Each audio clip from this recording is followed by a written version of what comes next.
들으십니다 라는 말씀 제목으로 함께 말씀을 나누겠습니다. 사람은 누구나 성공하고 싶어 합니다. 여러분 어떻습니까? 여러분도 성공하고 싶으십니까? 일반적으로 성공이라고 하면 돈을 많이 벌고 명예를 얻는 것을 말합니다. 그것도 좋은 일이에요. 그만큼 열심히 살았다는 증거거든요. 그런데 진짜 인생의 성공은 나를 지으신 하나님의 뜻을 이루는 것입니다. 세상에 존재하는 어떤 것도 목적 없이 만들어진 것이 없어요. 여기에 컵이 있는데요. 이 컵은 물을 마시기 위해 만들어졌습니다. 그리고 여러분들이 가지고 있는 그 볼펜은요, 글을 쓰기 위해서 만들어졌어요. 그리고 시계는 시간을 보기 위해 만들어졌습니다. 하물며 사람이겠습니까? 세상에 존재하는 이불도 다 사람의 계획과 목적대로 그렇게 지었는데, 하물며 하나님께서 당신의 형상을 닮은 저와 여러분들을 지으실 때 아무 목적 없이 짓지는 않으셨을 것입니다. 아무 목적 없이 우연히 이 세상에 존재하는 사람은 없어요. 웨스트민스터 소유리 문답 1번에 보면 사람의 존재 목적을 이렇게 기록하고 있습니다. 함께 읽겠습니다. 시작. 사람의 제일 큰 목적은 하나님을 영화롭게 하고 하나님으로 말미암아 영원토록 즐거워하는 것이다. 아멘. 자, 그렇습니다. 사람의 제일 큰 목적은 하나님을 영화롭게 하고 하나님으로 말미암아 하나님으로 인해 즐거워하는 거예요. 영원토록 즐거워하는 것입니다. 이것이 하나님께서 우리를 지으신 목적입니다. 그런데 그 목적을 이루는 방법은 굉장히 다양하다는 사실을 우리는 기억하고 있어야 됩니다. 저와 같은 목회자는 목회를 통해서 하나님을 영화롭게 하고, 어떤 분은 열심히 운동해서 열심히 공부를 해서 하나님을 영화롭게 하기도 합니다. 제가 우리 회원교회에 와서 깨달은 것 중에 하나가 바로 이거예요. 성도들이 다양한 방법으로 하나님을 사랑한다는 것을 제가 깨달았습니다. 어떤 분은 음식으로 성도를 섬기는 방식으로, 어떤 분은 청소하고 정리하는 방식으로, 어떤 분은 목소리와 악기로 하나님을 사랑한다는 것을 알았어요. 이걸 모를 때는 저분이 왜 저러나 싶었어요. 그런데 이것을 알고 난 후에는요, 그분이 이해가 돼요. 아, 저분은 저런 방식으로 하나님을 사랑합니다. 저분은 저런 방식으로 하나님을 영화롭게 하고 있구나 라는 것을 깨달을 때 이해가 되고, 한 분 한 분 너무 귀하다는 것을 제가 알게 되었습니다. 이와 같이 우리는 다양한 방식으로 하나님을 영화롭게 하고 하나님으로 인해서 즐거워합니다. 이것이 하나님께서 저와 여러분들을 지으신 목적이고, 그 목적대로 사는 것이 성공이에요. 그런데 그 목적을 이루기 위해서 반드시 해야 하는 것이 있습니다. 그것이 바로 기도입니다. 우리를 지으신 분이 하나님이시기 때문에 하나님께서 우리를 잘 아세요. 때문에 우리는 항상 기도로 하나님의 뜻을 물어야 합니다. 기도는 내가 청구서를 하나님 앞에 내밀어서 하나님 이걸 해주세요 라고 하는 것이 기도가 아니라 나의 뜻을 하나님의 뜻에 맞추는 것이 기도예요. 그렇지 않고서는 하나님의 뜻과 반대되는 삶을 살게 되는 것입니다. 그런 인생은요, 바로 실패할 수밖에 없어요. 하나님의 뜻과 동행하는 것이 성공인데, 그 반대로 하나님의 뜻과 반대되는 삶은요, 실패한 인생이라는 거죠. 우리 가운데에는 하나님께 기도하지 않아도 될 만큼 평탄한 인생도 없고, 기도하지 못할 만큼 실패한 인생도 없습니다. 어떤 상황에서도 기도하는 사람은 하나님으로 인해서 성공적인 삶을 살게 되는 거예요. 이곳에 예배하는 우리 모두가 하나님으로 인해서 성공하시기를 주님의 이름으로 축복합니다. 이것을 지혜의 왕이라고 불렸던 솔로몬이 잘 알고 있었어요. 그래서 솔로몬은 성전을 완공한 후에 기도했는데, 누가 어느 곳이든 어떤 상황에서든 성전을 향하여 드리는 기도를 하나님께서 응답해 주실 것을 간구했습니다. 여러 구절을 읽고 싶은데요, 열왕기상 8장 35절의 말씀을 함께 읽겠습니다. 시작. 만일 그들이 주께 범죄함으로 말미암아 하늘이 닫히고 비가 없어서 주께 벌을 받을 때에 이곳 성전을 향하여 기도하며 주는 하늘에서 들으사. 8장 38절입니다. 함께 읽습니다. 한 사람이나 혹 주의 온 백성 이스라엘이 다 각각 자기의 마음의 재앙을 깨닫고 이 성전을 향하여 손을 펴고 무슨 기도나 무슨 간구를 하거든 주는 계신 곳 하늘에서 들으시고. 마지막입니다. 열왕기상 8장 46절이에요. 시작. 범죄하지 아니하는 사람이 없사오니. 이거 넘나요? 성경 찾으신 분들은요 8장 46절 보시면 됩니다. 8장 46절입니다. 자, 시작. 범죄하지 아니하는 사람이 없사오니 그들이 주께 범죄함으로 주께서 그들에게 진노하사 그들을 적국에게 넘기심에 적국이 그들을 사로잡아 온몸에 만나고 적국의 땅으로 끌어가니. 네, 제가 점점점 찍었는데 제가 적은 것을 읽어드릴게요. 좀 내용이 기니까. 적국의 땅으로 끌어간 후에 그들이 사로잡혀 간 땅에서 스스로 깨닫고 성전 있는 쪽을 향하여 주께 기도하거든 주는 계신 곳 하늘에서 그들의 기도와 간구를 들으시고.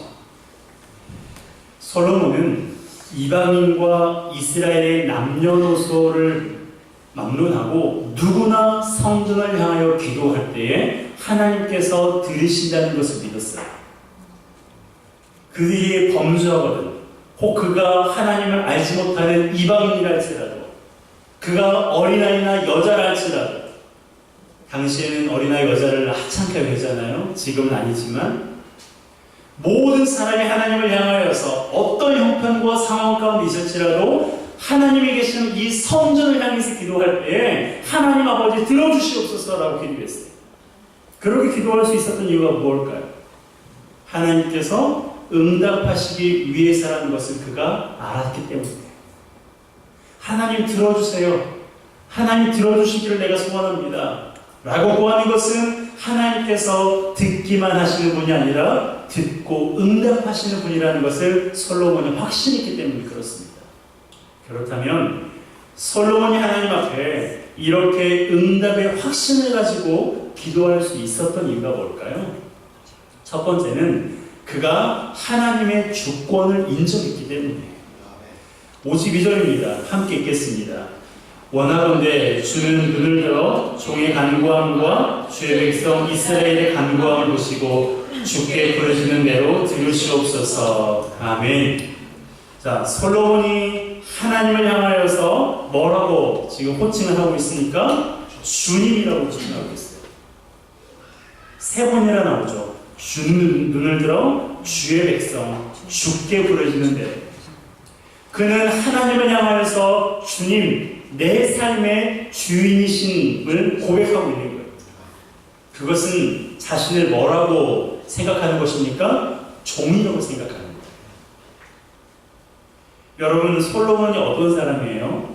솔로몬은 이래봬도 이스라엘의 왕입니다. 왕 중에서도 전무후무한 지혜의 왕이에요. 그의 지혜를 듣기 위해서 열국의 왕들이 찾아올 정도로 하나님의 지혜를 소유한 사람이 바로 솔로몬이었습니다. 또한 우리가 잘 알고 있는 것처럼 그가 소유한 재산은 정말 어마무시하지 않습니까?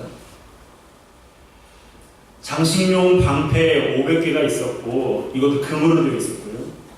왕의 보좌를 금으로 덧입혔고 왕궁에서 사용하는 모든 그릇은 금으로 만들어졌습니다. 은은 귀하게 여기지도 않았고 값비싼 백향목은 평지의 뽕나무처럼 많았어요. 그는 인간으로서, 사람으로서 이 땅에서 해보고 싶은 것을 다 해본 사람이에요. 모든 것을 소유했던 사람이 바로 솔로몬 왕입니다. 그런데 이 사람이 하나님 앞에서 자신을 가리켜 뭐라고 말하고 있어요? 나는 종입니다. 당신은 내 삶의 주인입니다. 라고 말합니다. 또한 솔로몬은 이스라엘 백성들을 가리켜서 나의 백성이라고 하지 않았어요. 어떤 백성이라고 말하고 있습니까? 주의 백성이라고 말하고 있어요. 백성의 주인이 자신이 아니라 하나님이 이 온 이스라엘의 백성의 주인이심을 인정하고 있는 거예요. 우리 삶의 주인이 예수 그리스도이심을 인정하시기 바랍니다. 내가 가진 모든 것의 주인이 하나님 아버지의 것임을 인정하는 우리 모두가 되었으면 좋겠습니다. 이와 같이 솔로몬은 자신의 지혜, 부귀, 명예, 인간관계, 건강, 생명, 그리고 태평성대를 이룩한 나라 모든 것이 하나님으로부터 나온 하나님의 것이라는 신앙의 고백을 하고 있습니다. 그런데 어떤 분은 솔로몬이 자신을 가리켜서 종이라 말하고 백성들을 가리켜서 주의 백성이라고 말하는 것이 겸손한 척 한 것이라고 생각하는 분도 있어요. 사실 우리 주변에 보면 겸손한 척 하려고 하는 사람들이 많잖아요. 하지만 솔로몬은 겸손한 척 한 게 아니에요. 그의 고백은 진실했습니다. 솔로몬이 하나님 앞에 올려드린 특별히 열왕기상 8장에 기록된 솔로몬의 기도가 진실하다는 것을 어떻게 알 수 있냐면 솔로몬의 기도가 마치자마자 불이 하늘로부터 내려와 그가 하나님께 올려드린 번제물과 제물들을 다 태워버렸습니다. 역대하 7장 1절입니다. 함께 읽습니다. 솔로몬이 기도를 마치매 불이 하늘에서부터 내려와서 그 번제물과 제물들을 사르고 여호와 영광이 그 성전에 가득하니 아멘. 자, 불이 어디로부터 내려왔어요? 몇 주 전에 이 말씀을 잠시 나눈 적이 있죠. 불이 하늘로부터 내려왔습니다. 불이 하늘로부터 내려왔다는 것은 하나님께서 솔로몬의 기도를 들으셨다는 증거예요. 이것은 또 다른 말로 무엇을 말합니까? 솔로몬의 기도가 진실했다는 거예요. 겸손한 척, 하나님 앞에 겸손한 척 한 것이 아니라, 진실한 척 한 것이 아니라, 진실로 하나님 앞에 진실했고, 정직했고, 겸손했기 때문에 하나님께서 그의 기도를 들으시고, 하늘로부터 불이 내려와 그가 올려드린 모든 제물을 살렸어요. 여러분, 하나님의 주권을 인정하시기 바랍니다. 하나님이 내 삶의 주인이심을 인정하시기 바랍니다. 여러분에게도 내 것 많죠? 내 것이라고 말하는 것이 너무나 많습니다. 그런데 중요한 것은요, 내가 가진 모든 것이 하나님의 것, 하나님의 것이라는 사실입니다. 물질도, 나의 건강도, 나의 생명도, 내 자녀도, 나의 부모도 다 하나님 거예요. 하나님의 주권을 인정하는 사람이 기도할 수 있습니다. 하나님이 내 삶의 주인이라고 고백하는 사람이 하나님 앞에 무릎으로 나갈 수 있는 거예요. 반대로 기도하지 않는 사람은 하나님의 주권을 인정하지 않는 사람이에요. 여러 가지 핑계는 있죠. 바빠서, 힘들어서, 기도하지 못해서. 아니요. 본질적으로는, 근본적으로는 하나님의 주권을 아직 인정하지 못하니까 기도하지 않아요. 여러분이 하나님의 주권을 인정하신다면 기도에 무릎을 꿇으시기 바랍니다. 우리가 내 것이라고 말하는 모든 것이 하나님의 것임을 인정하고 그분 앞에 드리기를 아까워하지 않는 저 여러분 되시길 주님의 이름으로 축복합니다. 솔로몬의 온다의 확신을 가지고 기도할 수 있었던 첫 번째 이유는 하나님의 주권을 인정했기 때문에 그렇습니다. 두 번째는 하나님의 말씀을 붙잡고 기도했기 때문이에요. 53절의 말씀입니다. 함께 읽습니다. 주 여호와여, 주께서 우리 조상을 애굽에서 인도하여 내실 때에 주의 종 모세를 통하여 말씀하신 같이 주께서 세상 만민 가운데서 그들을 구별하여 주의 기업으로 삼으셨나이다. 아멘. 자, 여기에 보면 주의 종 모세를 통하여 말씀하신 같이라고 기록하고 있어요. 주의 종 모세를 통하여 말씀하신 같이, 하나님께서 모세를 통해서 어떤 말씀, 어떤 약속을 하셨어요? 하번절에 보면 주께서 세상 만민 가운데서 그들을 구별하여 주의 기업으로 삼으셨나이다. 하나님께서 모세를 통해서 이것을 이스라엘 백성들에게 말씀하셨어요. 솔로몬이 이 고백을 기억하고 있는 거예요. 하나님의 말씀을 붙들고 기도하고 있는 것입니다. 때문에 솔로몬이 하나님께 당당하면서도 확신을 가지고 기도할 수 있었던 거예요. 하나님은 어떤 분이세요? 따라합시다. 하나님은 신실하십니다. 하나님은 신실하신 분이세요. 약속하신 것을 반드시 지키신 분이세요. 이것을 솔로몬이 알았기 때문에 하나님께서 말씀하신 그 약속을 꼭 붙들고 하나님 앞에 기도하는 것입니다. 여러분, 하나님께서 우리의 기도를 응답해 주신다는 확신을 갖기 위해서 우리는 말씀을 붙들어야 돼요. 그 중에서도 우리가 하나님의 자녀라는 하나님의 말씀을 붙들어야 됩니다. 아이들이 자기 엄마 아빠에게 무엇을 사달라고 말하지 전혀 모르는 사람에게 사달라고 하지 않습니다. 이유가 뭐예요? 엄마 아빠가 자기를 사랑하는 것을 알고 사줄 것을 믿기 때문입니다. 때로는 그 믿음이 배반당하기도 하지만, 마찬가지로 우리가 하나님의 자녀이고 하나님이 우리의 아버지라는 믿음이 있어야 확신을 가지고 기도할 수 있는 거예요. 우리가 붙들고 기도해야 할 말씀이 굉장히 많지만, 특별히 우리가 하나님의 자녀라는 확신을 갖기 위해서 붙잡아야 할 대표적인 말씀이 요한복음 1장 12절입니다. 함께 읽겠습니다. 시작. 영접하는 자, 곧 그 이름을 믿는 자들에게는 하나님의 자녀가 되는 권세를 주셨으니. 영접이라는 것은 받아들인다는 뜻이에요. 예수 그리스도를 내 삶의 주인과 왕으로 내가 받아들일 때 그 이름을 믿는 모든 자들에게 하나님의 자녀가 되는 권세, 특권을 주셨다는 것입니다. 여러분이 이 말씀대로 예수 그리스도를 마음속에 영접했으면 여러분은 하나님의 자녀입니다. 이 사실을 기억하시기 바랍니다. 내가 하나님의 자녀라는 사실을 꼭 기억하세요.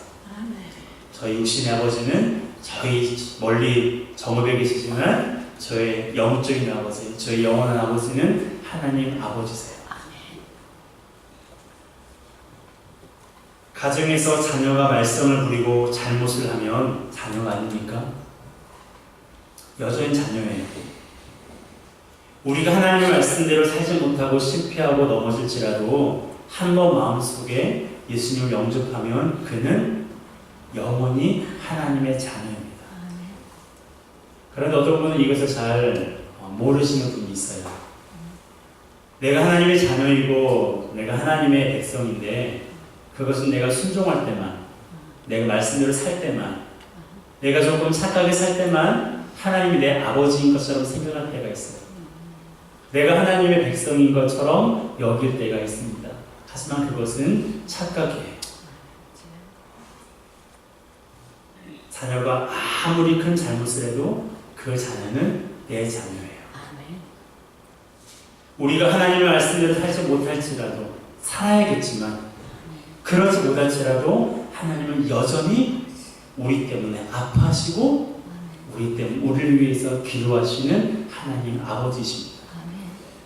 하나님은 당신의 자녀를 버리거나 떠나지 않으신다고 약속하셨어요. 하나님의 신실하심을 믿으시기 바랍니다. 저는 해병대는 안 다녀왔지만 해병대 이런 말이 있잖아요. 한 번 해병대는 영원한 해병대다. 따라합시다. 한 번 하나님의 자녀는 한번 하나님의 자녀는 영원한 하나님의 하나님의 자녀입니다. 자녀입니다. 이 말씀 마음에 꼭 새기세요. 아멘. 여러분 하나님의 자녀가 되셨습니까? 아멘. 예수 그리스도를 나의 주인으로 영접하셨습니까? 아멘. 그렇다면 여러분은 영원히 하나님의 자녀예요. 자녀입니다. 이게 사실은 이 진리는 결단코 변함이 없습니다. 아멘. 여러분 예수 그리스도를 영접한 사람 하나님의 자녀인데 그 자녀에게는 권세가 있다는 것을 기억하세요. 아멘. 그 자녀에게는 특권이 있다는 것을 기억하세요. 아멘. 자녀는 아버지에게 필요한 것을 요청할 특권이 있습니다. 아멘. 그런데요, 아버지는 어떠십니까? 아버지는 자녀에게 필요한 것만 주시는 분이세요. 그래서 그렇게 간절히 기도했는데 아직 응답받지 못한 기도 제목이 있는 거예요. 필요하지 않아서가 아니라 아직 줄만한 때가 되지 않았다고 누가 판단하세요? 하나님이 판단하십니다.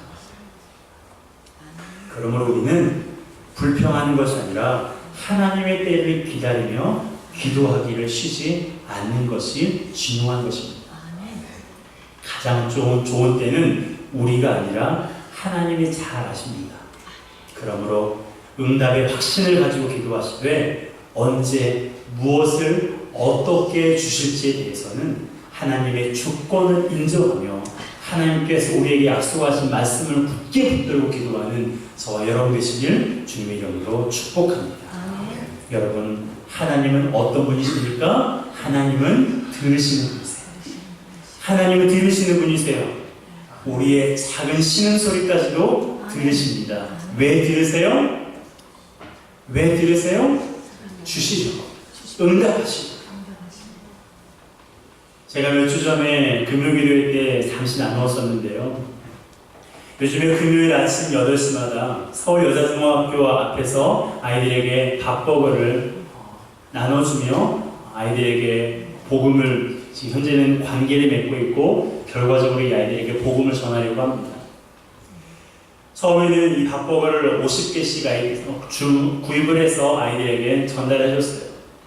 처음에 쭈뼛쭈뼛 하는 아이들도 이제는 성큼 다가와서 밥버거를 달라고 말을 하고 밥버거가 없으면 출석이라도 표기하면서 그런 관계가 되었습니다.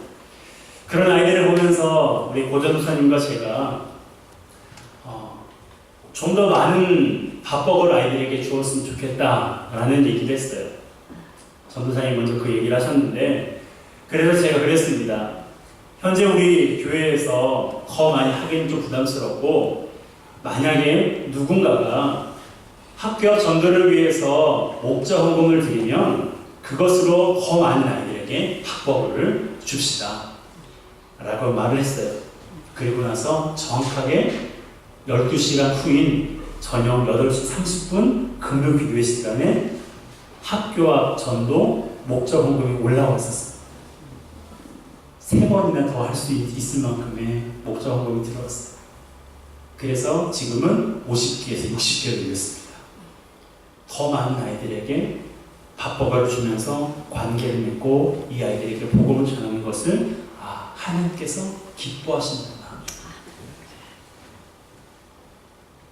여러분 사실 기도하진 않았어요. 그저 그런 마음만 가졌을 뿐이에요. 그러나 하나님께서는 미천한 종의 마음을 보시고 누군가의 손길을 통해서 하나님 앞에 드리게 하셨습니다. 여러분 하나님은 우리의 작은 신음소리까지 응답하세요. 우리가 때로는 큰 주의 전에 나와서 간절히 하나님 앞에 기도해야 되는 때도 있지만 그런 시간들이 우리 가운데 있어야 되겠지만 그런 시간이 정말 없다면 있는 그 자리에서 잠시라도 시간을 내요. 하나님 앞에 기도하기를 쉬지 않는 우리 모두가 되었으면 좋겠습니다. 하나님은 당신의 자녀들을 너무나 사랑하세요. 그리고 하나님은 저와 여러분들과 늘 함께 하십니다. 그 하나님은 오늘도 저와 여러분들이 말하는 것을 듣기 위해 귀를 기울이고 계세요. 성준이가 나에게 무슨 말을 할까? 여러분 한 사람이 한 사람이 하나님 앞에 말하기를 하나님께서 지금 기다리고 계세요. 누구누구야? 너 요즘 마음 힘들잖아. 그거 혼자 가지고 있지 말고 나에게 좀 말을 해줄래? 누구누구야? 너에게 지금 이러한 것이 필요한 것 같은데 왜 나에게 그것을 구하지 않니? 내가 줄 수 있는데. 하나님께서 우리에게 지금 말씀하고 계시는 거예요. 우리가 말하기를 하나님께서 기다리고 계시는 것입니다. 여러분, 하나님께 할 말 많지 않습니까?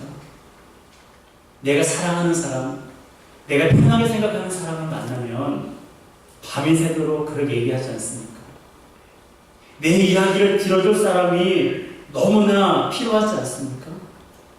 그런데 사람 중에서는 내 속에 있는 모든 것을 터놓고 얘기할 만한 사람 여러분에게 있으세요? 여러분, 우리에게는 그런 존재가 사실 거의 없어요. 부모에게도 자녀에게도 못할 말이 있잖아요. 하지만 하나님은 아니에요. 하나님은 내가 하는 모든 것을 들으시고 나서 너 그러면 안 돼. 하나님의 책망하시고 우리 입을 막으시는 것이 아니라 그랬구나. 하나님께서 우리의 말하는 것을 들으시고 우리에게 응답하시는 분이세요. 여러분, 하나님은 들으시는 분이십니다. 우리의 귀를 만드신 것은 하나님께서 들으시는 분이라는 증거예요. 우리 입을 만드신 것은 하나님께서 말씀하시는 분이라는 증거입니다. 그분의 형상처럼 우리도 듣고 우리도 말하라고 해요. 그러므로 하나님께서 나의 신음소리까지도 들으시는 분이라는 믿음의 확신을 가지고 하나님 앞에 말하기를 주저하지 않고 주의 말씀을 듣기를 주저하지 않는 저와 여러분 되시길 주님의 이름으로 축복합니다. 함께 찬양하겠습니다. 하나님의 사랑을 사모하는 자 함께 찬양하겠습니다.